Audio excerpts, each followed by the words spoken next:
Bom dia, boa tarde, boa noite. Voltamos para o nosso segundo momento, falando sobre a crise democrática.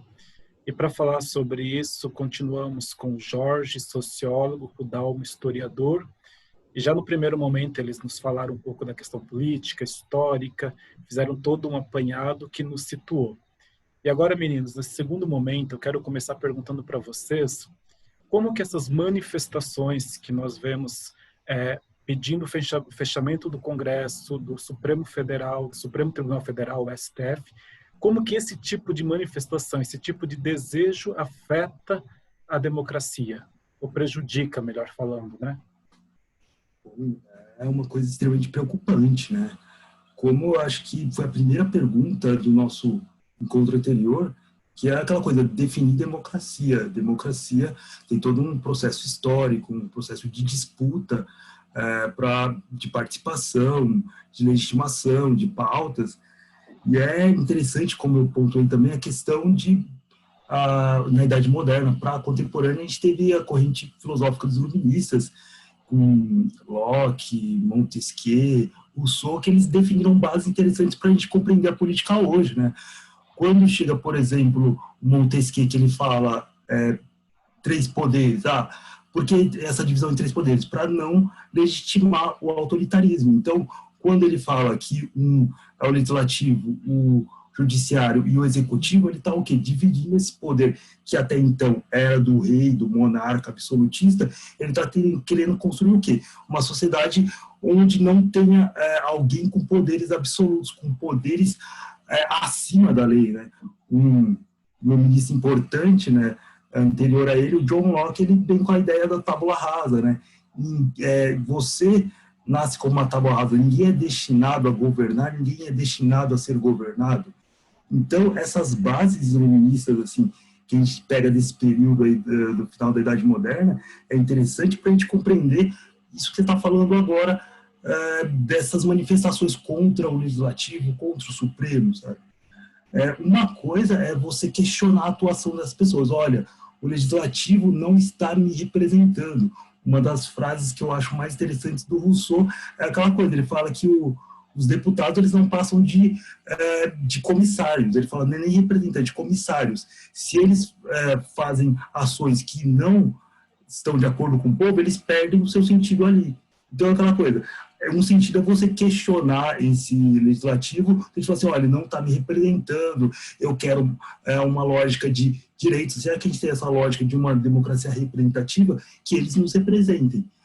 Agora, quando você faz uma manifestação como essas que a gente está vendo, infelizmente, atualmente, onde o Supremo é o inimigo a ser exterminado, o Legislativo, o Congresso é o inimigo do então presidente. Quando você vê isso, você quer o quê? Uma dinâmica fácil, tem o Legislativo, o Executivo e o Judiciário. Se você exclui dois desses poderes, só fica o quê? Apenas um para governar em paz, digamos assim. Então é aquela coisa, nesse momento você está criando um governo extremamente autoritário. Não vou dizer que o objetivo do Bolsonaro é ser um monarca absolutista, não. Mas eu estou querendo dizer que nessa brincadeira a gente está o quê? Legitimando um poder acima dos outros, um poder que ele pode fazer o que ele bem entender. Não tem os outros dois que podem o regular, não tem os outros dois que podem o vigiar, garantindo a organização democrática. Então, o perigo dessas manifestações é algo extremamente alarmante assim, para a nossa sociedade atual, que já tem uma crise um pouco longa, né? O Jorge falou das manifestações de 2013, a gente teve uma eleição muito conflituosa em 2014, teve o impeachment extremamente estranho da Dilma Rousseff, então é uma crise política que ela já vem se arrastando há muito tempo. Se a gente for pegar de 2013, então, 7 anos. Então, nessa dinâmica de crise política, quando você vê agora um presidente que ele participa ativamente desse protesto, você vê o quê? Que é uma democracia onde o próprio chefe do executivo ele é anti essa organização em três poderes. Então é aquela coisa, é uma democracia que o próprio representante máximo do executivo ele é contra esse jogo político. Então você vê como isso está totalmente fraturado, totalmente destruído, digamos assim. E aí, como eu falei, preocupante, mas essas manifestações são apenas o quê? Um reflexo desse sintoma extremamente mórbido que a gente está vendo na democracia. A gente se afirma como democracia, mas até que ponto é na prática? Até que ponto essas instituições funcionam de fato? E até que ponto essa democracia é para o povo ou somente só para um governo neoliberal que legitima elites, sabe? Então, essas manifestações, elas só são um reflexo desse contexto político extremamente conturbado que eu pautei de 2013, mas como o Jorge pontuou nas perguntas do encontro anterior, aquela coisa, já tem um histórico desde o início da República com um golpe militar, ali tirando Dom Pedro II do poder. Então, é uma dinâmica histórica que atualmente tem como produto essas manifestações.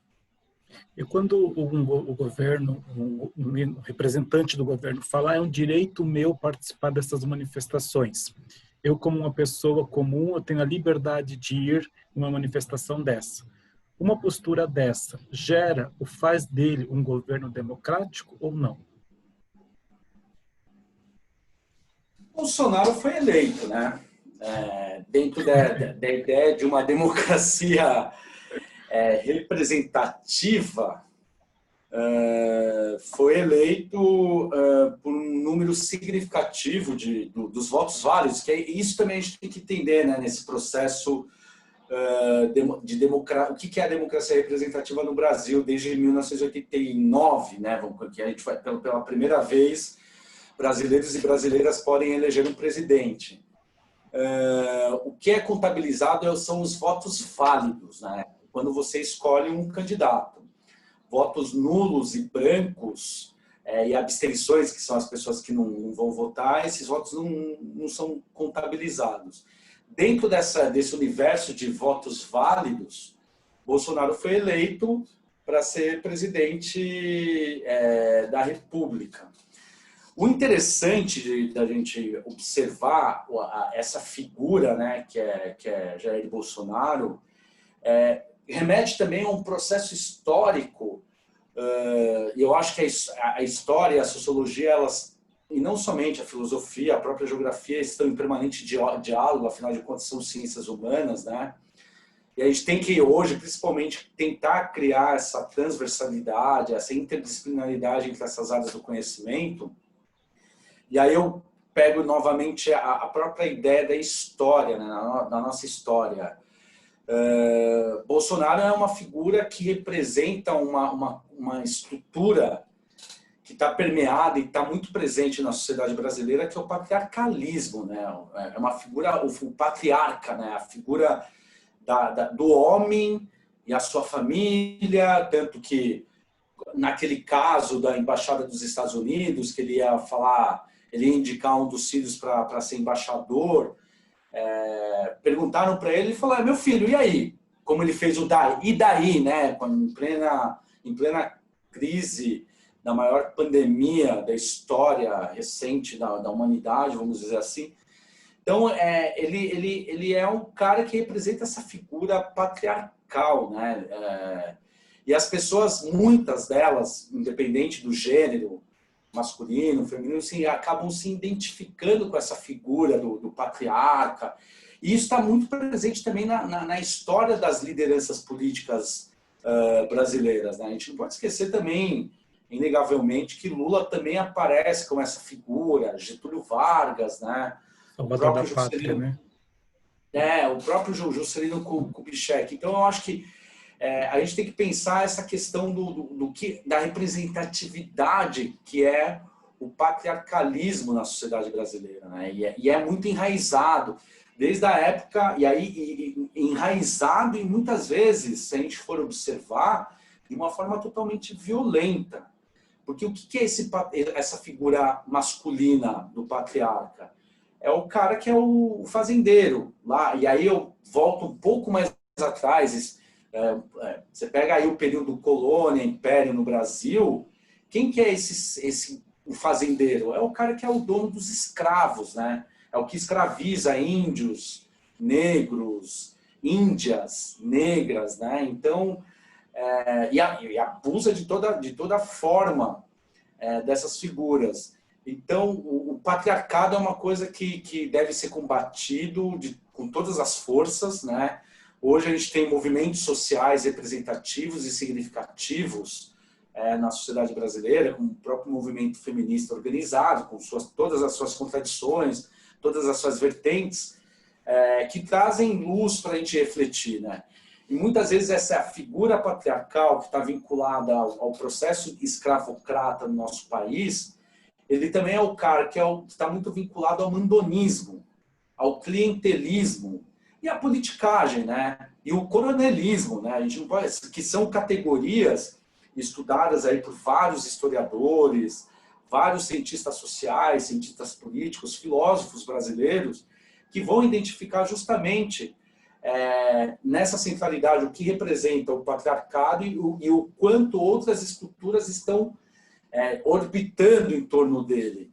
Então, Jair Bolsonaro ele é um produto também enraizado dessa questão que está transfigurada na figura do homem, do cara que manda, no cara que desmanda, um governo que fala uma coisa agora, e aí daqui uma semana, em questão de horas, já muda totalmente daquilo que foi falado, que indica um ministro, e aí tira esse ministro por N fatores. Então, é interessante que eu observo que o próprio governo, esse governo baseado no patriarcalismo, um certo patriarcalismo até mesmo saudosista, conservador, retrógrado, né?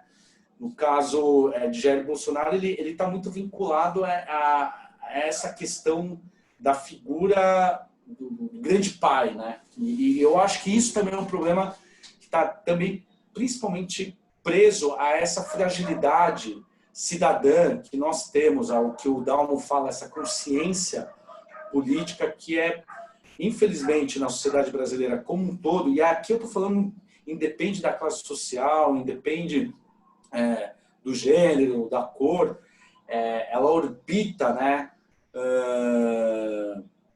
em todas essas esferas, a falta dessa consciência e a falta dessa cidadania para com o outro, né? Vimos agora recentemente, esse final de semana, um desembargador, aquela ideia do mandonismo, né? Você sabe com quem você está falando, muito presente, muito enraizado na sociedade brasileira, essas estruturas que muitas vezes reproduzem, né, um certo sentimento arcaico, um certo sentimento conservador e retrógrado muito presente na sociedade brasileira, historicamente e socialmente. E aí, seguindo um pouco isso que o Jorge está falando, a gente percebe que a direita e a extrema-direita, ela hoje tem um espaço muito grande na política, no senso comum, na concepção de vida das pessoas, né? Na opinião de vocês, o que levou as pessoas a se identificarem com a direita e a extrema-direita? E aí eu queria perguntar mais. Para chegar nesse ponto, a esquerda errou em alguma coisa?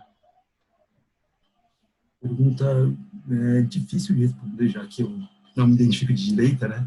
Mas a gente pode sim entender esse contexto para produzir algum tipo de reflexão sobre, né? O que eu vejo, assim, sabe, eu lembro muito, assim, da minha construção, do meu conhecimento político, eu me identifiquei muito com a esquerda pelos discursos de legitimação, de luta por direitos, de contestação, que me fez identificar com esse posicionamento político. A direita, como você falou, recentemente ela está, como a extrema-direita também,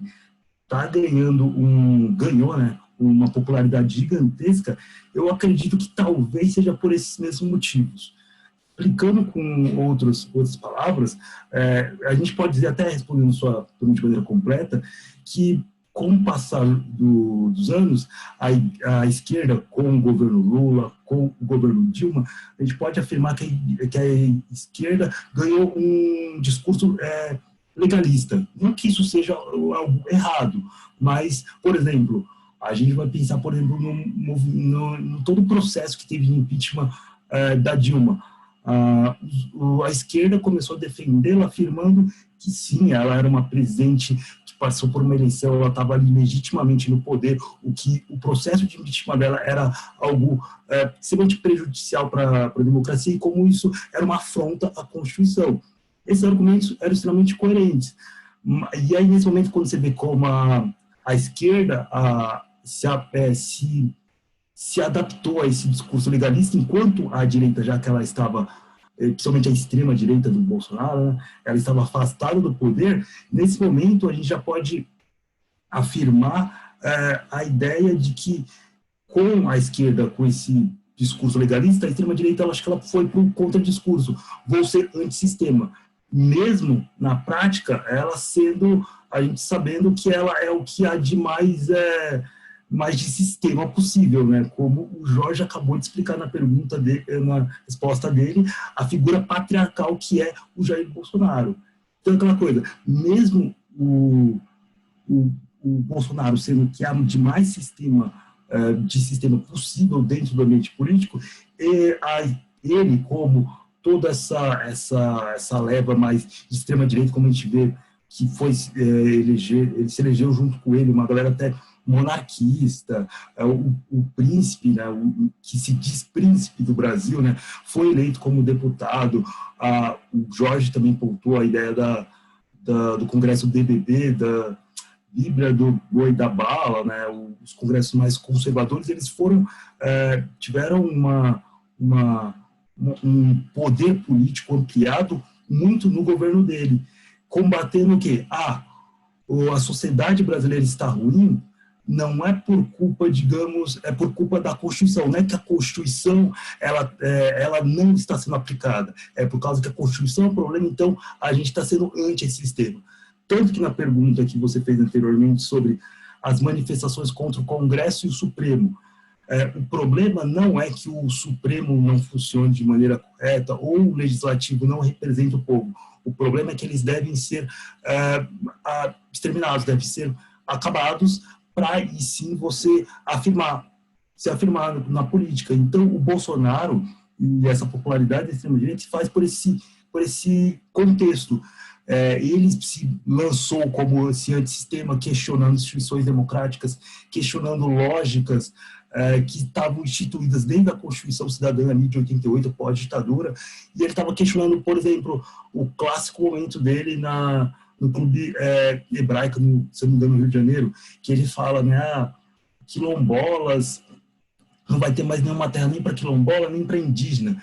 Isso é o quê? Uma afronta total à Constituição, porque está ali na Constituição definido que isso é um direito dessas populações, um direito histórico dessas populações. Então, ele se afirmando dessa maneira anticonstituição, ele está falando que o problema do Brasil não é, digamos, grandes empresas, grandes empresários, um sistema político que está se corroendo por dentro. O problema é o quê? As minorias. O problema é o quê? Uma Constituição que defende indígenas, o problema é uma Constituição que defende populações negras, uma Constituição que defende mulheres. Então, é aquela coisa. O problema não está nessa estrutura, o problema está nessas minorias. Então, ele começou a se ganhar essa popularidade quando ele começou a falar assim, eu sou antissistema, pessoal, a Constituição está defendendo isso. Eu sou contra isso daqui, então, por causa disso que eu ganho sua popularidade. E, digamos, a gente for pensar numa população leiga brasileira, quando ela não tem conhecimento político, não tem conhecimento da Constituição, ela fala, olha, eu estou aqui, sei lá, recebendo muito pouco, eu estou desempregado, e eu estou vendo o cara falando que a responsabilidade da minha situação é a culpa dessas leis, dessa Constituição, então eu vou ter mais o quê? Apoiar ele porque ele está sendo anti o sistema que está existindo.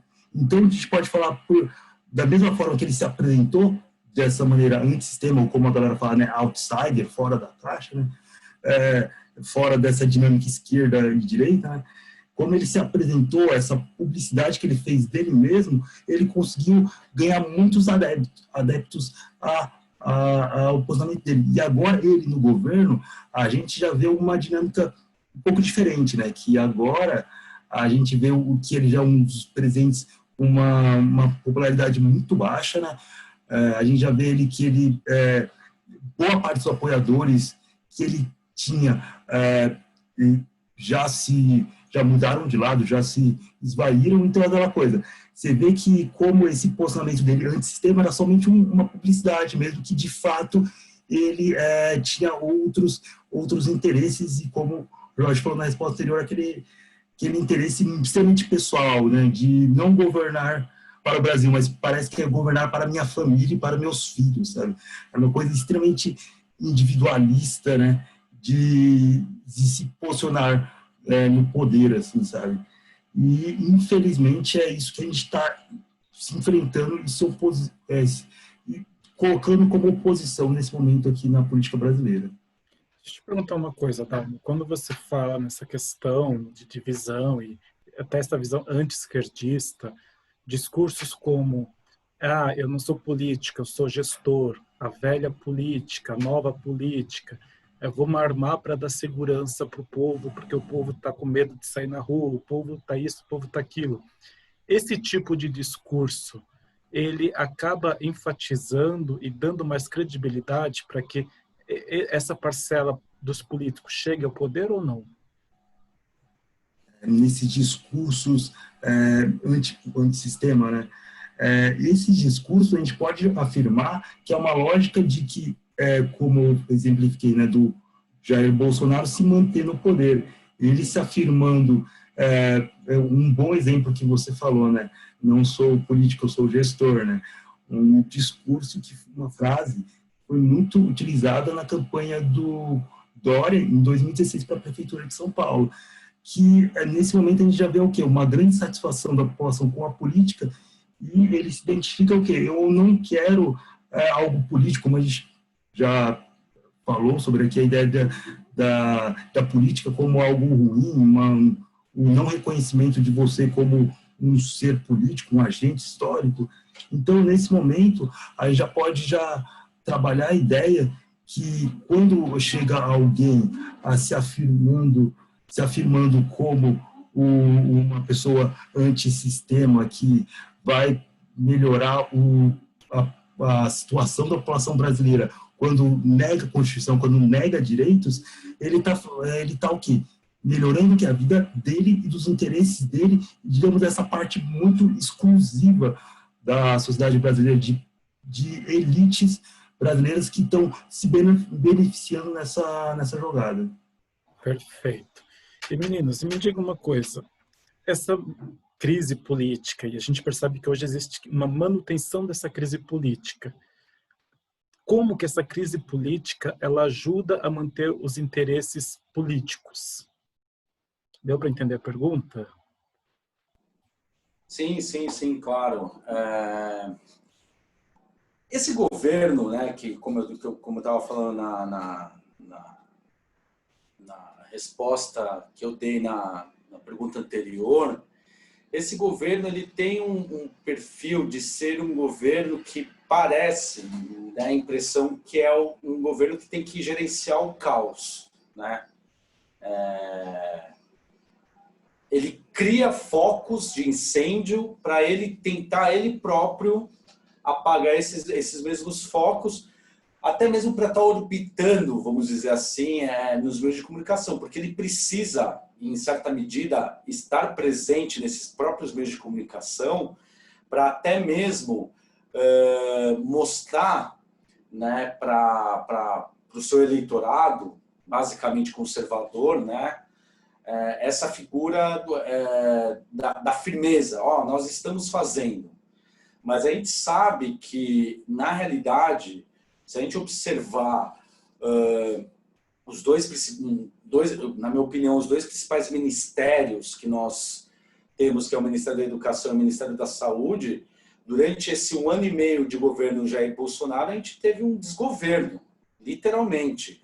Tivemos aí 4 ministros da Educação, faz mais de 65, 70 dias, né, semana passada, 2 meses sem um ministro da Saúde, né? Você tem aí um ministro interino que é vinculado também a uma força armada, que é o Exército. Então, é um governo que, na minha leitura, ele precisa criar focos de incêndio, né? Tentar apagar esses focos de incêndio e em certa medida para mostrar, em certa medida, para o seu eleitorado que ele está agindo e que ele está fazendo alguma coisa. Sem dúvida também que a gente não pode esquecer que esse governo é um governo essencialmente conservador, né? E aí, voltando e tentando complementar o que o Dalmo estava colocando, eu tenho a impressão que, essencialmente, e aí pensando no Brasil, né, a gente também tem que sair um pouco da nossa bolha, da nossa realidade, uma cidade como é São Paulo, que é cosmopolita. O Brasil é um país de dimensões continentais, onde essas mesmas dimensões continentais expressam determinados valores e expressam determinados costumes, que essencialmente, na minha leitura, são conservadores. Então, e talvez isso também está muito vinculado à estrutura histórica do nosso tipo de colonização católica e barra evangélica, essa ideia, né, de você defender os princípios, os valores da família, de uma suposta família tradicional, que necessariamente deve ser composta pela figura de um homem, de uma mulher e seus filhos. Se você fugir um pouco desse círculo, né, vamos dizer, entre um homem, mulher e seus filhos, você não pertence aos valores cristãos, aos valores brasileiros, né? E não só isso também, você pega pela questão de como a mulher é tratada, muitas vezes, como algumas minorias. Você pega, por exemplo, hoje o Brasil é um país onde se mata mais travestis e transexuais no mundo, né? E se você for observar, é o país que tem mais acesso à internet de vídeos que envolvem vídeos pornográficos, travestis e transexuais. Então, negros, como eu disse em uma outra resposta também, infelizmente pertencem ou fazem parte da maior massa carcerária, da terceira maior massa carcerária do Brasil, jovens, pobres. Então, eu acho que esse governo, diante de todas essas questões colocadas, né, que passam por um viés identitário, como o Dalmo em algum momento colocou na resposta dele, é um governo que precisa gerenciar o caos e tentar mostrar para o seu eleitorado, né, majoritariamente conservador, que é contra tudo isso, né, que a gente está falando, dos avanços sociais, dos avanços das pessoas, ou das massas populares, como a gente pode colocar, que é contrário a isso e está mais preocupado com o seu próprio status. Esse governo ele precisa, né? E aí, voltando também à resposta anterior, a ideia do grande patriarca, né? O grande paizão. Olha, o pai está aqui com vocês, o pai ele está ajudando vocês e ele está do lado de vocês, ele está abraçando.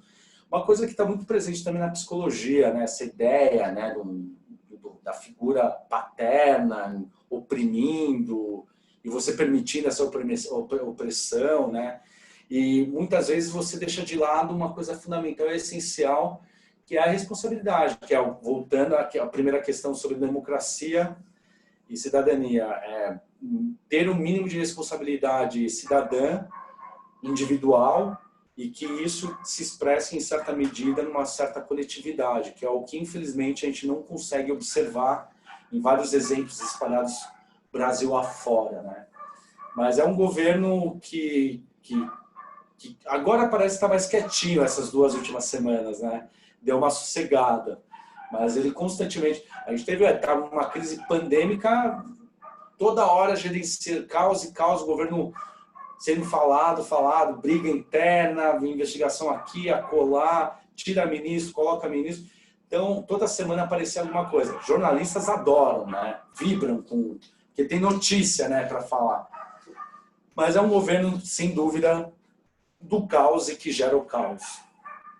Assim, Jorge, você falando isso, me vem muito a imagem que eu tenho desse conservadorismo na política. É uma cidade como o Rio de Janeiro, com toda a história, com tudo que acontece, ter um prefeito evangélico, né? Isso, para mim, é uma coisa difícil de entender. Como uma cidade as características que tem o Rio de Janeiro, com todo o turismo, toda a questão sexual, que a gente sabe que a cidade permeia isso, praia, essa libertinagem, e tem um prefeito evangélico. Para mim é meio difícil de entender. Mas, enfim, não é só uma ponte. Para fechar, para fechar, gente, nós já estamos chegando no final do nosso bate-papo, e eu já vou para a última pergunta que eu queria fazer para vocês, e aí eu quero ver a opinião de cada um de vocês, diante de tudo que a gente conversou, dessa crise da democracia, essa questão do conservadorismo, enfim, como é que vocês veem a eleição, as próximas eleições? Como você vê a eleição que está vindo aí a caminho? Qual é a leitura ou a expectativa que vocês fazem? Uma pergunta estranha, porque eu sempre falo, né? Você cria expectativas a partir do seu presente, né? E eu acho que o Jorge já definiu o nosso presente, né? É um governo que quer administrar o caos, né? É uma loucura, né? Eu acho que reflete um pouco também o que eu acho que outro dia eu li o Safatri, né? O filósofo Vladimir Safatri falando, né? Ele falou: se o Bolsonaro estivesse a fim de governar um país, ele aproveitaria, digamos, essa crise do coronavírus que a gente está vivendo, ele plantaria um governo com poderes extremamente autoritários, uma ditadura com poderes totais nas mãos dele. Mas o que ele faz, ele banaliza a pandemia, porque acho que o Jorge resumiu, né? Ele lida com o caos mesmo, assim, sabe? E dentro desse mecanismo, desse presente que a gente está vivendo, assim, um caos social, político e econômico, o real é a moeda que mais se desvalorizou nesse ano no mundo, né? Então, a gente pensa de, putz, o que esperar? O que a gente esperar para 2022 no meio disso tudo, sabe? E eu sempre resumo, sabe? Depois da eleição de 2018, sabe? E o que se ascendeu ao poder, a gente pode esperar qualquer coisa, sabe? A gente pode esperar desde o político que tem maior tempo na TV até o político que não tem nenhum tempo e, sei lá, use redes sociais para fazer sua publicidade. Eu, particularmente, eu assumo. Eu sou sincero aqui de falar que eu não sei muito o que esperar das eleições de 2022. Mas eu acredito que mesmo se o Bolsonaro não ter esse poder popular que ele tem, digamos, quando ele ascendeu em 2018, eu acredito que ainda o discurso conservador que o Jorge já definiu muito bem aqui, eu acho que ele ainda vai estar extremamente presente na eleição de 2022. Jorge, 4 minutos e meio. Tá, vou tentar ser bem breve.